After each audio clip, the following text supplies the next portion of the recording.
And it's a good segue into the next concept that we are going to look at is if we break, then we can always continue. And so this is going to talk about the continue statement. So let's just do the same thing that we did before with break, and write a simple code here with a while loop and say while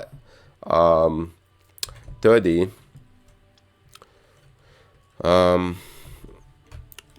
30, and I'm gonna replace that greater than 1. We want to go ahead and if age equals to 21, continue. All right, otherwise I'm gonna print age. Then we wanna go ahead and do age equals to, as a matter of fact, of course, we have to go back here and replace this with age. So age starts at 30. Is 30 greater than 1? True. All right. If age, which is 30, equals to that, then nope, it's not that. We want to continue. So go ahead and run this. So you see the code prints all the way from 30, 29, and once it reaches 22 and it hits 21,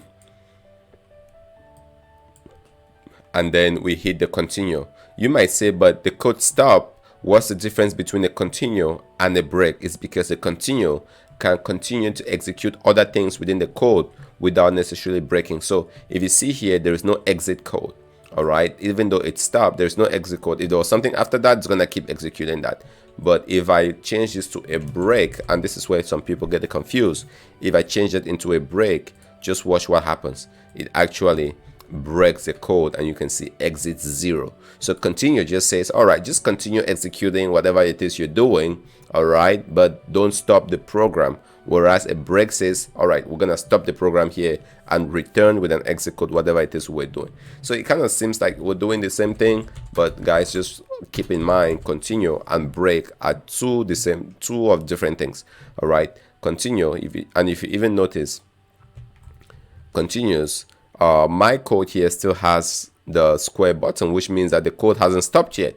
All right, it's still running. If I had other things that I needed to do, it's gonna skip and do those other things, and unless I stop this before you can see the exit code equals to that. All right guys, so continue is another thing that is available within Python to control flows. So if you're working within a flow like a loop, for loop, while loop, you can either break or you can continue. Now there's another concept which comes in very handy, which is going to be the try statement. So let's look at the try statement within Python.